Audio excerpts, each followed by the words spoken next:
जय माता की सारे भगतां नूं, सारे संगतां नूं परिवार सहित जय माता की। इस संसार के कर्ता श्री विष्णु भगवान जी,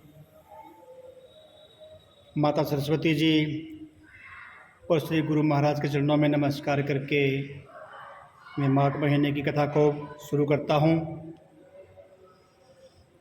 बोलो गणपति गणेश महाराज की जय, गुरु महाराज की जय। श्री दत्तात्रेय जी बोले, हे राजन, प्रजापति ने बड़े बड़े पापों को मिटाने के निमित्त प्रजा हित के लिए, प्रजा के कल्याण के लिए प्रयाग तीर्थ की रचना की। सफ़ेद गंगा जी तथा काली यमुना जी की धारा के संगम जल स्थान की महत्ता भली प्रकार से सुनो। प्राचीन काल में ब्रह्मा जी ने पाप रूपी पशुओं की रचना करके सरस्वती जी से युक्त सफ़ेद और काली धारा बनाई और उनके संगम पर ब्रह्मलोक की रचना की। यदि सैकड़ों पाप करके भी कोई गंगा यमुना के संगम पर मकर के सूर्या में यानी माघ के महीने में जो स्नान करता है वह फिर गर्भ में नहीं आता है और अवागमन के चक्कर से मुक्त हो जाता है। विष्णु भगवान की ऐसी विचित्र लीला है। हे राजन, माघ महीने में प्रयाग तीर्थ के स्नान सब पापों को नष्ट कर देता है। ये दीप्यमान लोकों में अनेक भोगों को भोग कर मनुष्य परम ब्रह्मा में लीन होता है। उसके पुण्य की गिनती चित्रगुप्त अच्छी तरह नहीं जानते। 100 वर्ष तक निराहार रहकर योगाभ्यास करने के बराबर यह फल माघ महीने के प्रतिदिन स्नान करने से प्राप्त हो जाता है। जो निराहार व्रत करते हैं, जो बड़ी बड़ी भक्ति करते हैं, ये सब इतना फल माघ महीने में स्नान करने से ही प्राप्त हो जाता है।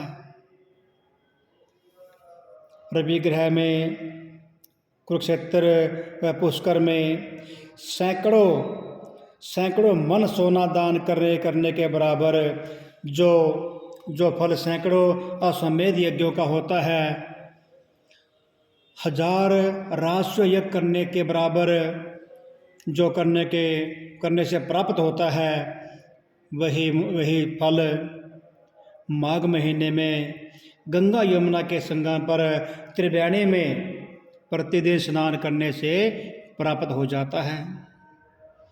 क्योंकि शास्त्रों में कहा जाता है कि पृथ्वी पर जितने तीर्थ तथा नदियां हैं वे सब माघ महीने में त्रिवेणी स्नान करने के लिए आती हैं और सब तीर्थ पापियों के संग दोष से अशुद्ध हो जाते हैं।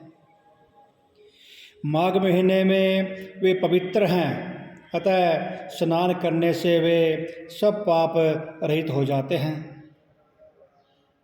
हे राजन, वाणी, मन तथा शरीर से कल्प तक जन्मों में एकत्रित किए हुए मनुष्य के सब पाप गंगा यमुना के संगम में माघ महीने में 3 दिन स्नान करने से ही नष्ट हो जाते हैं। और जिस तरह सर्प पुरानी केंचुली छोड़ता है, उसी तरह मनुष्य पापों को छोड़कर स्वर्ग में चला जाता है। कुरुक्षेत्र में स्नान करने का 10 गुना फल मिलता है।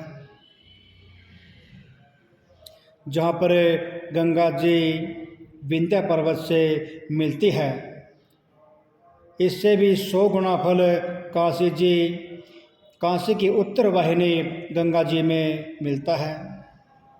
काशी से भी 100 गुना फल गंगा यमुना के संगम में, और उससे भी 1000 गुना फल जहाँ गंगा जी पश्चिम में बहती है वहाँ स्नान करने से प्राप्त हो जाता है। हे राजन, वहाँ गंगा जी केवल दर्शन मात्र से ही भ्रम इत्यादि पापों को नाश करने वाली है। पश्चिम में बहने वाली गंगा जी और कालिंदी नदी के दुर्लभ संगम में माघ महीने में स्नान करने से कल्प तक किए हुए सब पाप नष्ट हो जाते हैं।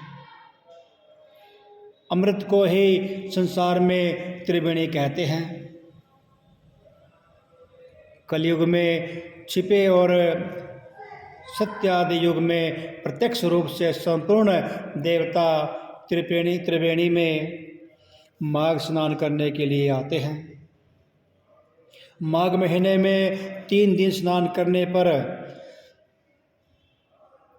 जो उसका पुण्य है, पर्व काल में कांचन मालिनी ने राक्षस को दिया था, इससे वह पापी मुक्त हुआ था। हे राजन, इस महीने में स्नान करने से मनुष्य पापों से छूट जाता है, इसमें कोई संदेह नहीं है। जो मनुष्य इस महात्म को श्रद्धापूर्वक पढ़ता है, वह सुनता है, वह विष्णु लोक अर्थात स्वर्ग को प्राप्त करता है। बोली विष्णु भगवान की जय, लक्ष्मी नारायण भगवान की जय। श्री कृष्ण गोविंद हरे मुरारी, हे नाथ नारायण वासुदेव। श्री कृष्ण गोविंद हरे मुरारी, हे नाथ नारायण वासुदेव। हे नाथ नारायण वासुदेव, हे नाथ नारायण वासुदेव। श्री कृष्ण गोविंद हरे मुरारी, हे नाथ नारायण वासुदेव। श्री कृष्ण गोविंद हरे मुरारी, हे नाथ नारायण वासुदेव। बोल लक्ष्मी नारायण भगवान की जय, अंके बिहारी लाल की जय, गुरु महाराज की जय।